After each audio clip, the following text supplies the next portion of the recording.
안녕하세요. 멀티플레이어 원서 리뷰하는 리뷰 손입니다. 안녕하세요. 오늘 제가 롯데 김포몰에 왔고요. 말모이 보러 왔습니다. 8시 50분 영화 말모이 보고 여러분들과 또 영화에 대해서 편안하게 대중적인 시선으로 또 얘기를 나눠보도록 하겠습니다. 이따 뵐게요 여러분. 랄프 왕보다는 제가 얼굴이 작네요. 네 여러분, 집에 들어왔고요. 지금 샤워하고 이제 편한 옷으로 갈아입고 자, 영화 리뷰를 해볼까 합니다. 자, 오늘 영화 리뷰 아까 말씀드린 대로 이제 말모이고요. 뭐 네이버나 이런 데는 1월 9일날 개봉으로 되어 있지만 뭐 약간 사전 개봉 형태로 오늘 개봉을 했어요. 그래서 제가 갔을 때 뭐 토요일이라 그런지 또 생각보다 많은 관객분들하고 또 오랜만에 영화를 같이 봤네요. 거의 극장이 찼습니다. 일단은 제가 이 영화를 보고 나온 제 평점을 간단히 먼저 좀 말씀을 드리면 잘 만들었습니다. 완성도가 있는 영화입니다. 완성도가 있는 영화고 이 영화는 좀 오늘 제가 좀 얘기가 좀 길어질 것 같아요. 어떤 얘기를 할 거냐면 일단 줄거리 간단히 좀 말씀드리고 그 다음에 이제 이 영화가 왜 완성도 있는 영화라고 생각을 했는지를 좀 몇 가지 말씀드리고 약간 크지는 않지만 제 개인적으로 좀 아쉬웠던 부분들 얘기하고 그 다음에 이 영화가 좀 역사를 배경으로 하는 영화다 보니까 국뽕 얘기들 요즘에 항상 보면 이런 영화들 보면 국뽕이라는 말들이 많이 댓글에도 많이 달려요. 그 국뽕이라는 말에 대한 제 개인적인 생각을 좀 얘기하는 시간을 가질까 하고요. 그 다음으로 제가 얘기하고 싶은 게 제 이 영화를 보고 제 나름대로 감수성 있게 좀 느꼈던 부분들 제가 좀 여러분들하고 좀 나누고 싶은 개인적인 영화와 파생돼서 생각하게 됐던 얘기들 그런 얘기들 하다 보면 조금 길어질 수도 있을 것 같네요. 재밌게 좀 봐주시고요. 제가 최대한 대중의 관점에서 또 제 개인적인 솔직한 심정들을 가감없이 좀 말씀을 드릴게요. 자, 일단 이 영화는 택시 운전사라고 하는 영화의 각본을 맡았던 엄연아 씨가 이제 감독으로 어떻게 보면 이제 입봉을 한 영화라고 봐야 되겠네요. 근데 택시 운전사로 뭐 상도 받으셨죠? 확실히 시나리오로 상을 받으신 분이라 그런지 이 시나리오의 완성도 그런 면에서 상당히 공을 들인 느낌이 제가 나고요.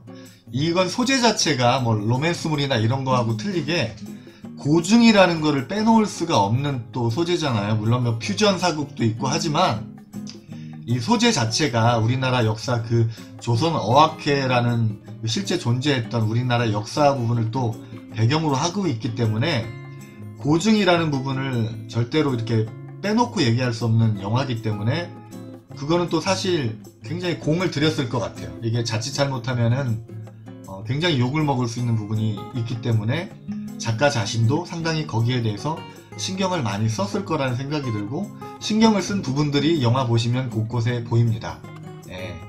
시나리오 작가니까 더더군다나 작가 출신의 감독이니까 더더군다나 고증이라는 부분에 있어서 욕을 안 먹기 위해서 굉장히 많은 시간과 노력을 들이셨을 거라는 개인적인 생각이 드네요.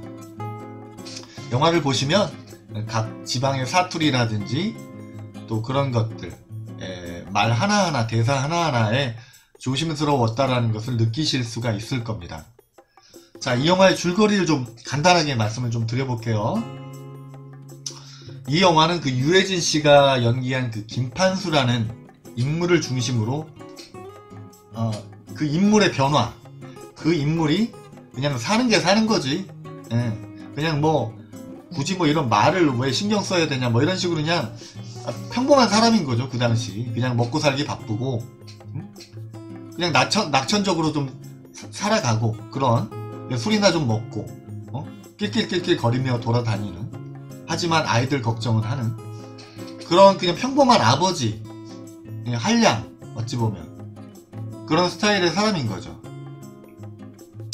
그런 사람이 나중에 어떻게 자기 목숨을 걸고 사전 원고를 지키려고 하다가 죽어가는 그런 사람으로까지 변화하게 됐는가 그 변화를 보여주는 것에 그 초점이 맞춰져 있는 영화예요. 이 영화 보시면은 그 윤계상 씨가 정환이라는 조선어학회 대표 역할을 하지만 이 윤계상 씨 뿐만이 아니라 주변 인물들 모두 사실 변화가 없습니다. 영화 초반 윤계상 씨가 쫓아오는 일본 경찰들을 피해 도망가는 장면으로 영화가 시작하는데 그냥 처음부터 끝까지 애국자인 거예요. 여기 나오는 대부분의 사람들은. 그 정환을 중심으로 한 주변 인물들은 크게 변화가 없어요. 대부분이 다 처음부터 끝까지 애국자입니다.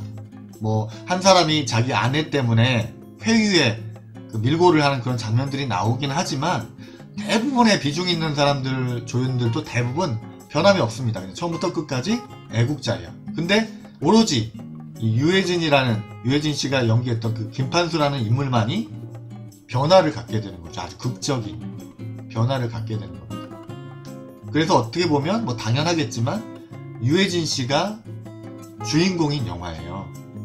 예. 주변 인물들은 유해진 씨의 변화를 어떻게 보면 자연스럽게 보여주기 위한 또 보조적인 역할들을 하고 있다라고 또 이렇게 생각해 볼 수도 있는 영화입니다. 유해진 중심의 영화. 여기에 등장하는 웃음 코드들도 대부분 유해진 씨를 중심으로 나오게 되죠. 그래서 이 영화의 실질적인 주인공은 유해진 씨고 유해진 씨의 변화를 중심으로 끌어간 영화다. 그래서 이 김판수라는 인물이 극장에서 표를 검수하는 일을 하다가 자기 동료들을 끌어들여서 극장 물건을 훔치는 그런 좀 일을 벌이다가 쫓겨나죠. 그러다가 이제 그 조선어학회 대표 정환의 그 가방을 훔치게 돼서 그 인연이 닿게 되는데 그 조선생이라는 사람이 이제 판수를 되게 좋게 보는 사람이었나봐요. 옛날에 신세도 지고 감옥 시절에. 그래서 판수를 추천해서 그 자기 가방까지 훔쳤던 질이 안 좋은 사람이라고 여기서 굉장히 싫어했던 정환을 설득해서 결국에는 조선어학회에서 일을 하게 되죠. 판수가. 그러면서 한글도 깨우치게 되고 그 조선어학회 사람들과 어울리면서 한글의 소중함 또 민족정신이라는 것에 대해서도 자연스럽게 고민을 하고 느끼게 되면서 나중에 정환의 그 도피하는 과정 속에 부상을 입게 되자 그 원고를 넘겨받아서 원고를 부산에 임세도까지 가져가려 하다가 결국에는 그 경찰들의 총에 맞아 죽죠. 그러면서 이제 그 역 근처, 서울역 근처 창고에다가 원고를 숨겨놓고 죽게 되는데 그게 나중에 발견되면서 결국 우리나라 사전이 출간되게 된다는 그런 이야기 구조로 되어 있어요. 물론 김판수라는 인물은 그 창작의 인물이겠죠. 예, 뭐 결국 총에 맞아 죽고 하는 그런 사실들도 뭐 확인된 사실이 아니죠. 예, 영화적인 창작이 또 들어가 있는 부분인데 그 말모이라는 게 그 제목이라는 게 그대로 말을 모아는 우리나라 국어사전을 말하는 거죠. 그래서 국어사전이 편찬되기까지의 과정을 영화적으로 또 역사적인 사실에다가 약간의 픽션을 보태서 넌픽션과 픽션을 이렇게 섞어서 이렇게 감동적으로 만들어낸 영화라고 보시면 되겠습니다. 제가 말씀드린 것처럼 이 판수의 변화를 중심으로 하는 영화인데요. 그게 이렇게 거부감 없이 웃음의 코드도 뭐야 좀 오반데 그런 생각 없이 자연스럽게 관객들에게 전달을 해주고 있기 때문에 이 영화가 사람들이 재밌게 즐겁게 부담 없이 주제는 상당히 좀 무거울 수도 있어요. 근데 굉장히 그 주제에 비해서 또 그 조선어학회 사람들 중에 그 조박사라는 사람은 또 나중에 이제 죽게 되는데도 불구하고 전반적으로 영화가 아주 무겁지 않게 그 무게 조절을 좀 잘한 것 같아요. 역시 그 시나리오 출신의 그 감독인 것 같아요. 그래서 그 무게 조절을 잘해서 관객들이 부담 없이 볼 수 있는 영화입니다. 예. 이 영화는 제가 개인적으로 판단할 때 수익을 낼 것 같아요. 예, 영화적으로만 봐도 완성도가 있기 때문에 수익을 낼 수 있을 거라고 봅니다. 잘 될 것 같아요. 자, 자, 이 영화가 왜 완성도 있는 영화라고 생각하는지 좀 한번 좀 몇 가지 꼽아볼까요? 시나리오, 이거 뭐 계속 제가 얘기하는 연장선이 되겠죠. 시나리오의 완성도가 높다. 예. 만약에 이거를 억지로 그 말이라는, 사전이라는 이것을 그 어떤 그 민족 정서로까지 관객들이 공감할 수 있게 연결시키는 데 있어서 쉬운 작업이 아니라고 생각하는데, 그 영화 속에서 그게 상당히 자연스럽게 관객들한테 전달이 되고 있다. 그게 이 영화의 장점이고, 말씀드렸던 것처럼 되게 좀 캐주얼하게 다뤘다. 코믹 코드도 많이 들어가 있고, 그 코믹이 너무 오버스럽지 않게 자연스러운 코믹으로 관객들에게 또 즐거움을 주고 있다. 역시 유해진 씨의 그 능청스러운 연기가 한몫하는 영화다라고 할 수 있습니다. 그리고 이 영화 자체가 뭐 이제 두 번째 아까 제가 얘기하려고 했던 국뽕하고도 좀 관련된 내용인데요. 너무나 이걸 조금 심하게 그 민족애라는 부분을 강조해서 영화의 중심을 그쪽으로 너무 이렇게 심하게 끌고 갔더라면 오히려 부작용이 났을 텐데, 좀 이렇게 수위 조절을 잘한 것 같아요. 그래서 이 영화는 그냥 부담 없이 보기에, 가족들과 연인과 보기에 그냥 유쾌한 기분으로 나올 수 있는 영화다.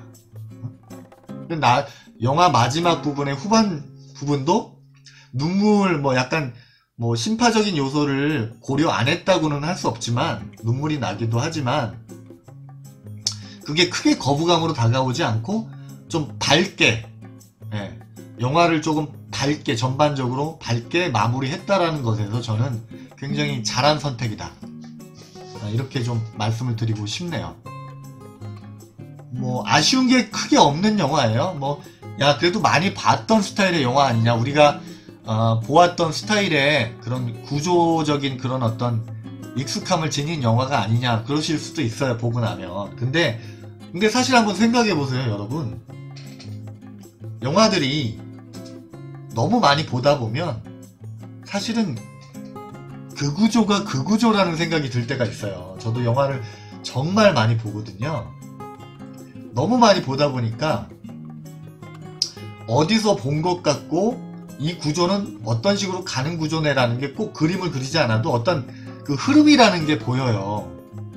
근데 그럼 그 흐름을 가지면, 익숙한 흐름을 가지면 영화가 뭐 클리셰고 뭐고 해서 나쁜 영화는 아니거든요. 흐름은 똑같더라도 그 완성도 면에서는 차이가 날 수 있는 거죠. 예. 배우, 또 대사, 여러 가지 요인들로 흐름은 익숙하지만 그 영화의 전개 방식이나 곳곳에서 느껴지는 그 재미들이 얼마든지 이 영화를 재밌고 신선하게 보일 수 있는 겁니다. 적어도 이 영화가 신선하진 않아도 완성도 면에서 무난하고 재미난 영화는 됩니다. 예. 구조 자체 그 흐름이 정말 이거 새로운데 라는 생각은 안 드시겠지만 영화 재밌어요. 그 말은 완성도 있게 시나리오가 잘 짜여져 있다는 얘기죠.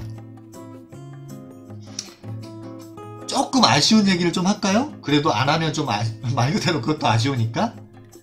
이 영화에 보면 시나리오 작가분이라 그런가요? 그 예를 들어 후려치다와 뭐라 그러죠? 휘갈기다? 뭐 그런 식의 그런 대사들이 나와요. 그 대사를 나중에 그 일본인과의 다툼에서 판수가 써먹습니다. 뭐 약간 그런 것들이 나와요. 대사 하나하나가 아까운 거죠. 그냥 버리는 대사가 아니라 나중에 어떻게든 좀 써먹으려고 하는 대사들인 거, 다 이제 어떻게 보면 치밀하게 계산이 된 대사를 쓰는 거죠. 그런 것들은 많이 나와요, 영화에. 그 대사를 그냥 버리는 게 아니라 나중에 그 대사를 또 써먹는. 그래서 일본인과 싸울 때 이게 후려 갈기는 거야 하면서 이제 써먹죠. 근데 저는 아쉬웠던 게 그 대사를 써먹으려는 너무 의도를 보이게 그렇게 상황 설정을 하기보다는 좀 더 자연스러우려면 차라리 그냥 그 일본 사람하고 싸울 때 그 대사를 써먹지 말고 나중에 집에 가서 앉아있을 때나 뭐 나중에 이제 푸념처럼 얘기할 때 좀 흥분이 가라앉고 났을 때 맞다 휘갈기긴 했네, 휘갈기다 뭐 후려갈기다 했네, 이렇게 그냥 하면 오히려 자연스럽지 않았을까. 굳이 내가 그 대사를 써먹으려고 이 장면에서 막 준비를 한 사람 같은 그런 모양새보다도 그냥 자연스럽게 그렇게 조금 이제 조금 다듬으셨다 그러면 조금 더 좀 덜 어색하지 않았을까라는 개인적인 생각입니다. 뭐 그걸 더 잘 썼다라고 할 수도 있어요. 근데 저는 개인적으로는 뭐 그런 장면들이 몇 개 나오는데 대사들을 그런 것들을 조금 더 좀 자연스럽게 느낄 수 있게 굳이 그 대사를 써먹으려고 하려고 이런 장면을 만들었네라고 느끼지 않게 그렇게 조금 신경을 써주셨으면 어땠을까 라는 좀 개인적인 조그만 아쉬움은 났습니다. 뭐 큰 아쉬움이 아니에요. 조그만 아쉬움. 혹시 작가님이 보신다면 뭐 어떻게 생각하실지 모르지만 조금 아쉬웠습니다. 예. 자, 이제 조금 진지한 얘기를 할까 해요. 오늘은 제가 좀 할 얘기가 많다 보니까 집중하기 위해서 이 멀티플레이어도 오늘은 좀 자제하도록 하겠습니다. 또 중요한 얘기라서요. 자, 국뽕에 대한 생각. 여러분, 이런 영화들, 역사적 사실이나 정치적이거나 역사적인 사실에 기반한 영화들을 개봉하게 되면 꼭 요즘에 나오는 댓글 달리고 막 하는 거 보면 국뽕 얘기를 하죠. 굉장히 익숙하실 거예요. 그런 댓글들을 많이 보셨기 때문에. 평론가들도 쓰기도 하고요. 근데 저는 이 국뽕이라는 얘기가 조금 아니다라는 생각이 들어요, 여러분. 쉽게 제가 어떤 말을 하려고 하는지 제가 예를 들어서 전달을 할게요. 저는 복잡하게 얘기하고 싶지 않으니까. 뭐 분석을 하듯이 얘기하고 싶지는 않습니다. 이 국뽕이란 영화가 왜 제가 조금 아니다라는 생각이 드냐면, 영화를 평가하는 데 있어서 여러분, 해외 영화제가 굉장히 많죠. 칸 영화제, 뭐 베니스 영화제, 뭐 부산 영화제, 오스카 영화제. 여러분들이 기억하는 영화제만도 꽤 한 4-5개 되실 거예요. 대중적으로도. 그것 말고도 무수히 많죠. 그 영화제들마다 후보작에 오르거나 상을 타거나 또는 주목을 받거나 그런 영화들 따지면 어마어마하게 많은 영화들이 1년에 작품성이 있다고 평가를 받습니다.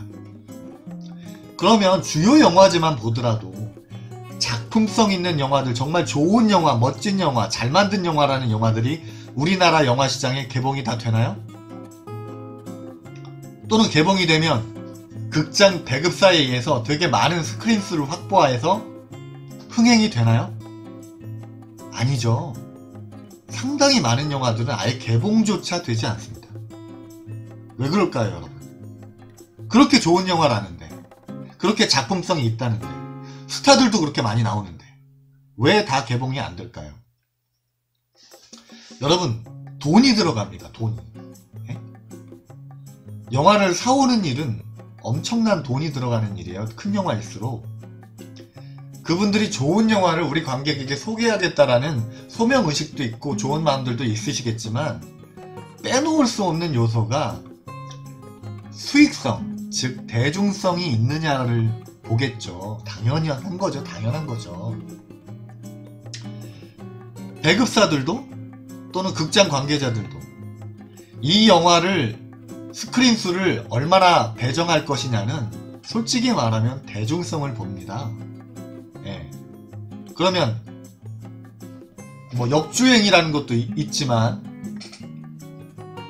우리나라 관객들은 그러면 작품성 있으면 다 영화들이 어느 정도만 스크린 수 확보하면 다 흥행에 성공하나요?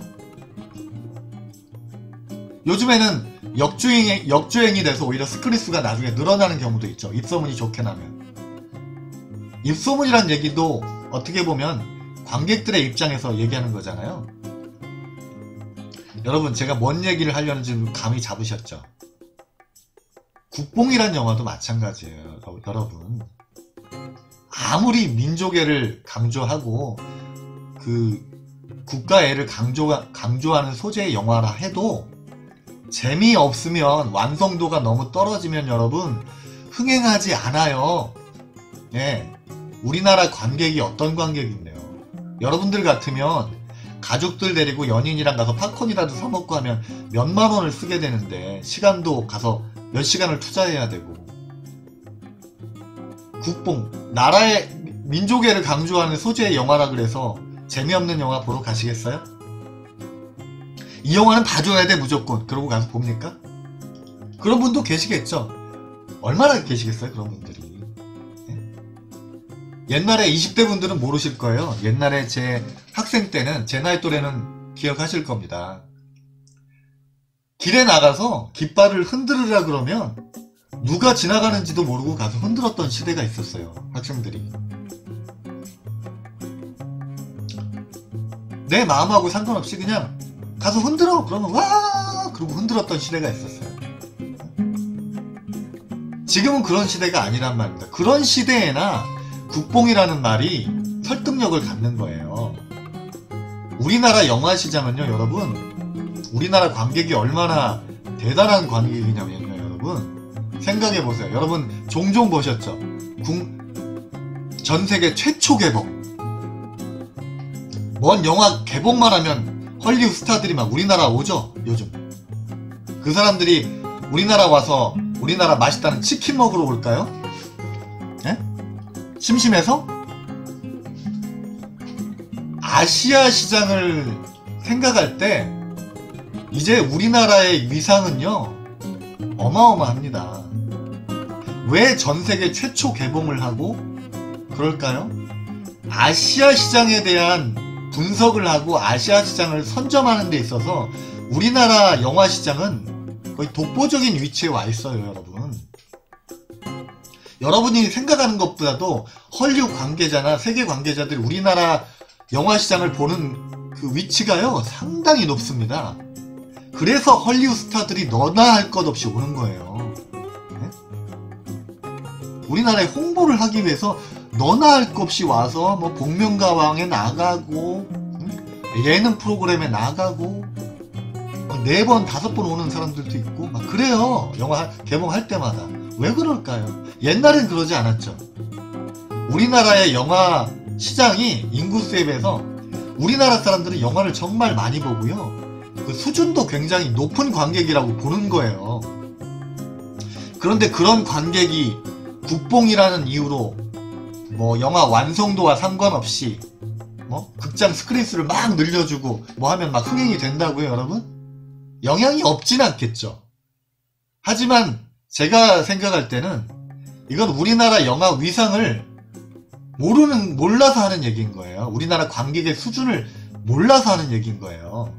이런 국뽕으로 좌지우지되는 영화 시장이 아닙니다. 재미없으면 안 봐요. 아무리 영화가 우리가 외면하기 힘든 애국적 소재를 다뤘다 해도 그 부분에 있어서는 어찌 보면 돈을 함부로 쓰지 않아요. 우리나라 관객들은. 아쉬운 부분도 있겠지만, 예. 여러분 몇 명이랑 가면, 가족들 몇 명 가면 팝콘 먹고 하면 5만원 6만원 깨지는 거 일도 아닙니다. 예? 주말을 또 몇 시간을, 거의 하루를 할애해야 돼요. 영화 보는 시간, 기다리는 시간, 또 가서 뭐 하다 보면 거의 하루의 대부분을 극장 주변에서 보내게 돼요. 근데 재미없다는 영화를 보러 간다고요, 여러분? 국뽕이니까? 말도 안 되는 얘기인 거예요, 여러분. 말도 안 되는 얘기. 정말 잘못 생각하고 있는 거예요. 제가 무슨 얘기 하려는지 아셨죠? 이 국뽕이라는 얘기로 이걸 정치적으로 해석하는 것 자체가 정말 영화 시장에 대한 이해가 없는 사람인 거예요. 그럼 왜 이런 사람들이 너무 많게 느껴지고 뭐 할 때마다 꼭 영화만이 아니라 어떤 분야건 꼭 정치적으로 이걸 무슨 진영의 논리로 보는 사람들이 왜 생길까요? 이놈의 수준 낮은 언론 때문입니다. 언론 때문이에요. 이 영화에 보면 조선어학회라는 사람들이 말은 곧 그 나라의 정신이다 하면서 얘기를 하면서 거의 자기 인생에 자기 생명을 걸고 이 일을 하죠? 소명의식을 갖죠? 자부심을 갖죠? 우리나라 언론인들의 많은 사람들이 존경받는 분도 계시지만 많은 회사와 많은 언론인들이 자존심조차 없죠. 그 장충기 씨란 분한테 아부 문자 보내는 거 보세요. 쪽팔린 겁니다. 솔직한 얘기로. 쪽팔린 거예요. 쪽팔린 줄 아셔야 돼요. 근데 부끄러워하지 않죠. 여러분들 언론사가 여러분 어떤가 실수를 했을 때 여러분들 국민 여러분 정말 사죄드립니다 하는 거 보셨어요? 사과 정말 안 하죠. 똥자존심. 엘리트들일까요? 오바마 대통령이 왔을 때 질문 한마디 하지 못했던 게 불과 몇 년 전입니다. 네.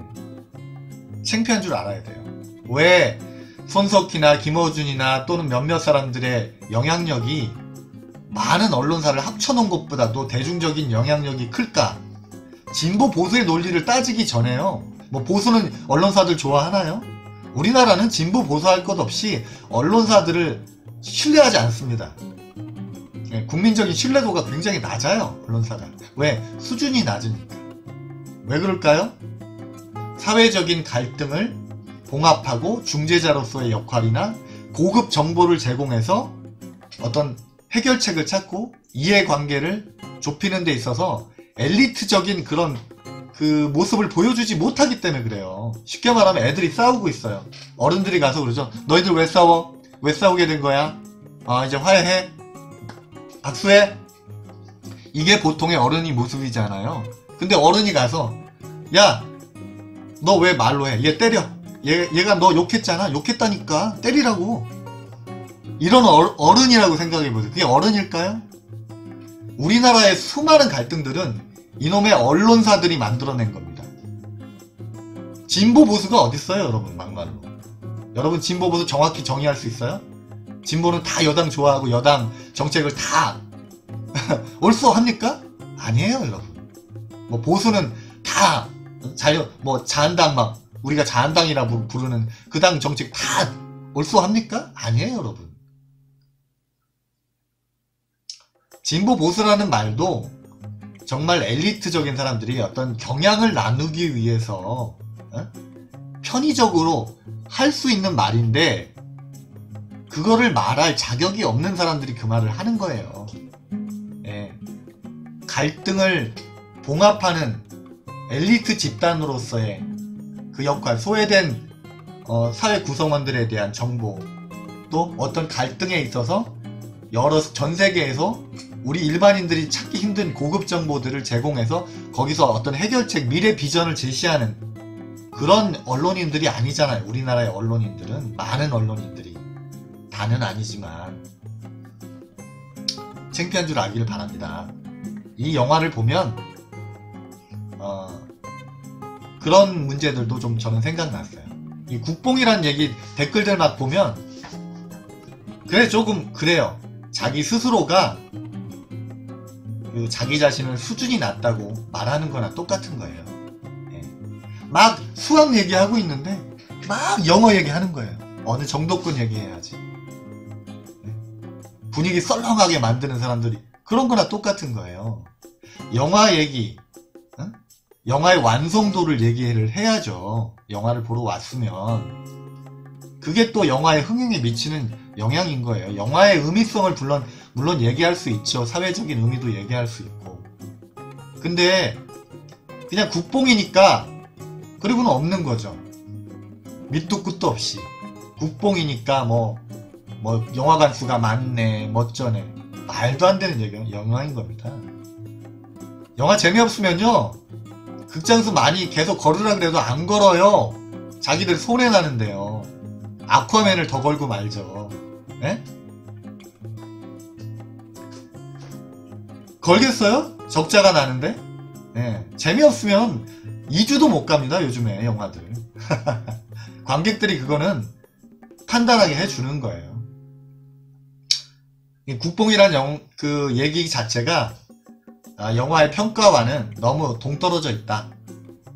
그런 얘기를 하기에는 우리나라 영화 시장은 상당히 냉정한 시장이다.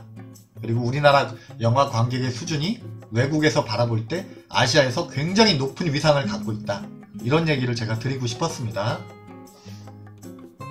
정치적으로 얘기하고 싶지 않아요. 저는 그냥 영화 수준으로, 완성도로 얘기하고 싶습니다.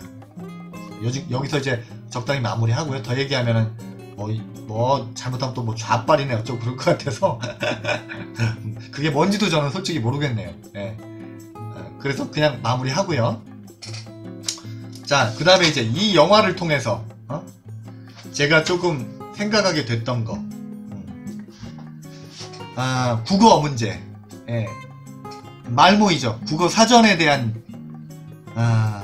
그걸 소재로 주인공들의 그 이야기를 담고 있는데, 저는 이 영화를 보면서 생각이 어디까지 조금 갔냐면 아날로그 문화를 좀 회복했으면 좋겠다라는 생각을 했습니다. 그게 뭐냐면 요즘은 터치 몇 번으로 해결이 되잖아요. 여러분들 친구 전화번호 몇 개나 외우세요? 여러분들 책 얼마나 보십니까? 네. 헐리우드 영화들 보면 그런 장면들 여러분 많이 보시죠? 초고도 비만인 남자가 의자에 기대서 도너츠를 먹으면서 컴퓨터 앞에서 이렇게 앉아있는 모습, 테레비 앞에 앉아있는 모습, 여러분들 많이 보시죠? 뭐 해커들도 뭐 그런 모습으로 많이 비춰지고, 이제는 말로 하잖아요. 이 터치도 귀찮아진 거죠. 이제는 말로 하잖아요. 지니 불 좀 꺼줘, 에어컨 틀어줘. 자, 이런 시대가 됐잖아요. 이제 어떻게 더 발전할까요, 여러분? 말하는 것도 귀찮아지죠. 내 생각을 네가 읽어, 그렇게 되는 거죠. 말을 안 해도 내가 속으로 이렇게 생각하면 알아서 문자가 가고 텔레비전이 켜지고 에어컨이 켜지는, 거의 반식물인간의 상태가 되는 거죠. 저도 지금 디지털 문화에 있는 유튜브를 지금 하고 있지만, 제가 돌이켜보면 여기도 보면 하나하나 글자를 적잖아요. 사투리를 모읍니다. 하나하나 원고에 사람들을 모아놓고 토론을 하면서 이 말을 쓸까, 이 말을 표준어로 쓸까 고민하고 토론하면서 하나하나 그 많은 글들을, 사투리들을, 단어들을 모으죠. 엄청난 작업이죠. 엄청난 작업. 근데 이거 외적으로 생각해봐도 여러분 생각해보세요. 옛날에는 편지 문화였잖아요. 라디오에도 엽서를 보냈죠. 그래서 옛날에는 예쁜 엽서전이라는 것도 있었죠. 정성을 들여서 한 글자 한 글자 썼죠. 그 쓴다라는 거에는 내 정성과 시간이 들어가는 거죠. 내 마음이. 데이트를 할 때도 여자 집 앞에서 우리 기다렸잖아요. 안 그러보셨어요? 젊은 분들 안 그러시나요? 요즘은 헤어지는 것도 문자로 하는 분들 많다면서요. 만나는 것도 문자로 하고 터치로 이렇게 하고. 예. 이제 말로 모든 걸 하는 시대가 됐죠. 지니 아날로그 문화, 디지털 문화의 장점이 있지만 저는 이걸 보면서 역시 아날로그 문화, 내가 마음을 들이고 내 정성을 들이고 내 마음을 다해서 뭔가를 하는 것, 이것이 필요하다. 지금 시대에는. 저도 돌이켜보면 이런 책들 예전에는 거의 일주일에 한 권 정도는 읽었던 것 같아요. 투지폰을 쓸 때. 스마트폰으로 바뀌고 나서 책을 정말 안 읽게 됐어요. 얼마나 후회했는지 몰라요. 근데 이미 못 바꿉니다. 내 삶의 일부가 돼버렸어요. 바꾸질 못해요. 투지폰을 좀 더 오래 질질 끌어볼 걸 하는 아쉬움이 남더라고요. 여러분, 아날로그 문화, 제 말에 얼마나 공감하시는지는 모르겠지만 내 삶에 아날로그 문화가 얼마나 남아있는지 한번 돌이켜볼 때인 것 같아요. 적어도 아날로그 문화로 꼭 해야 되는 것들, 사람 관계, 그리고 사랑 고백도 가급적이면 여러분 편지 한번 써보세요. 네. 저 예전에 연애할 때 편지 많이 썼거든요. 편지 써보세요. 그 편지 아직도 친구들이 저한테 옛날에 줬던 편지 저 아직도 갖고 있습니다. 못 버리겠죠. 그거 읽으면 가끔 한참 뒤에 읽어보세요. 엄청난 마음에 울림을 줍니다. 힐링을 주고요.